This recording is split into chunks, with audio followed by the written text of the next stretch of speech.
अगर वो जिद्दी हैं, हठी हैं, उनकी कथनी करनी में फर्क होता है, तो फिर परमाणु हथियारों की जो ये सनक है, ये कहीं दुनिया को भारी ना पड़ जाए। आइए आपको दिखाते हैं रूस के पास कितना, सबसे ज्यादा 5,977 परमाणु हथियार है। नंबर 2 पर है अमेरिका, 5,428 परमाणु हथियार। नंबर 3 चीन 350 के साथ, 290 के साथ फ्रांस। चौथे नंबर पर, 5वें पर ब्रिटेन है 225 हथियारों के साथ। परमाणु हथियारों की बात हो रही है, इसकी गंभीरता को आप समझिए। और इसके बाद दिखाइए पाकिस्तान 165 के साथ 6ठे स्थान पर, भारत 160, इजराइल 90, उत्तर कोरिया 20। लेकिन यही बात बार बार कह रहे हैं कि 1 या 2 हथियार ही बर्बादी का आलम लाने के लिए काफी होगा। यहां पर यह मायने नहीं रखता है, मायने ये रखता है कि बटन किसके हाथ में है।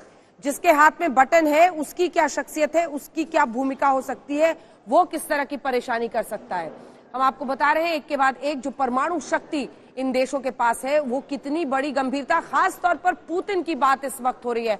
हम आपको बताते हैं कभी यूक्रेन तीसरा सबसे बड़ा परमाणु हथियारों वाला देश था, लेकिन 1994 में यूक्रेन ने रूस और अमेरिका की तरफ से सुरक्षा गारंटी मिलने के बाद एनपीटी यानी non proliferation of nuclear weapons treaty पर हस्ताक्षर किए थे।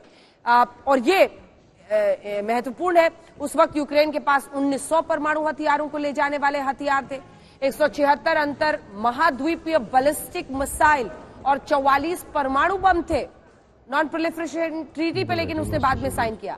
5 दिसंबर 1994 को बुडापेस्ट में यूक्रेन, बेलारूस और कजाकिस्तान, रूस, ब्रिटेन और अमेरिका के नेताओं ने मिलकर बुडापेस्ट मेमोरेंडम पर समझौता किया और इसी के तहत यूक्रेन एनपीटी यानी नॉन प्रोलिफरेशन ट्रीटी समझौते में शामिल हुआ। आज वो फैसला यूक्रेन को कचोट रहा होगा।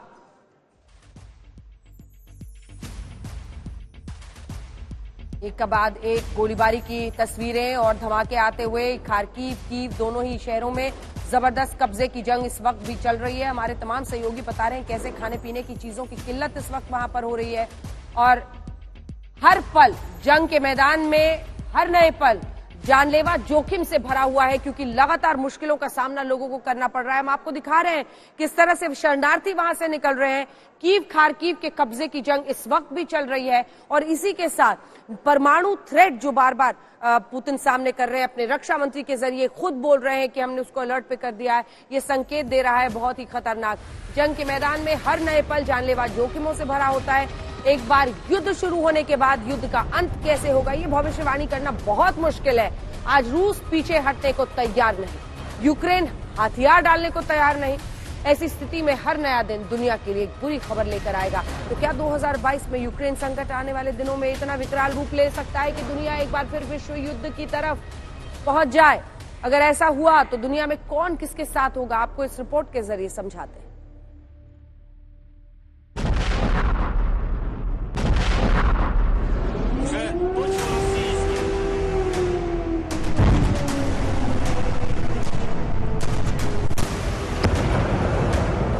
इतिहास गवाह है कि क्यूबा मिसाइल क्राइसिस ने दुनिया को परमाणु युद्ध के खतरे में झोंक दिया था। सोवियत संघ ने क्यूबा में परमाणु मिसाइलों को तैनात किया था।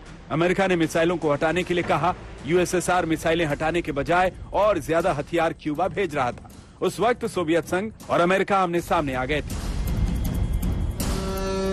समंदर में दोनों मुल्कों के एटमी बेड़े एक दूसरे के सामने खड़े थे, लेकिन इन वक्त पर रूस पीछे हटा, जिसके बाद परमाणु युद्ध का खतरा टल गया था। एक बार फिर यूक्रेन के बहाने रूस और अमेरिका आमने सामने हैं।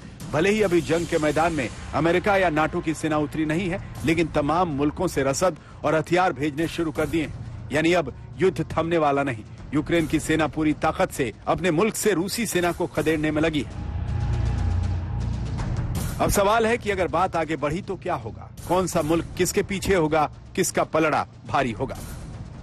अगर रूस की बात करें तो चीन सबसे पहले उसका समर्थन करेगा। चीन मौजूदा हालात में रूस के साथ कंधे से कंधा मिलाकर खड़ा है। चीन पहले ही ऐलान कर चुका है कि नाटो यूक्रेन में मनमानी कर रहा है। इसके अलावा कभी सोवियत संघ का हिस्सा रहे अर्मेनिया, कजाकिस्तान, किर्गिस्तान, तजिकिस्तान और बेलारूस भी रूस का समर्थन करेंगे। क्यूबा और अजरबैजान भी रूस की मदद के लिए आगे बढ़ सकते हैं। अगर हम मिडिल ईस्ट का रुख करें तो ईरान रूस के साथ जा सकता है, वहीं पाकिस्तान भी रूस का समर्थन करेगा। यानी खेमेबंदी हुई तो दुनिया के तमाम मुल्क रूस का पक्ष ले सकते हैं। वहीं नेटो में शामिल यूरोपियन देश Belgium, Denmark, France, Iceland, Italy, Luxembourg, Netherlands, Norway, पुर्तगाल, ब्रिटेन, जर्मनी और अमेरिका पूरी तरह यूक्रेन के समर्थन में। इसके अलावा जापान, दक्षिण कोरिया, ऑस्ट्रेलिया और कनाडा भी यूक्रेन का समर्थन कर रहे हैं।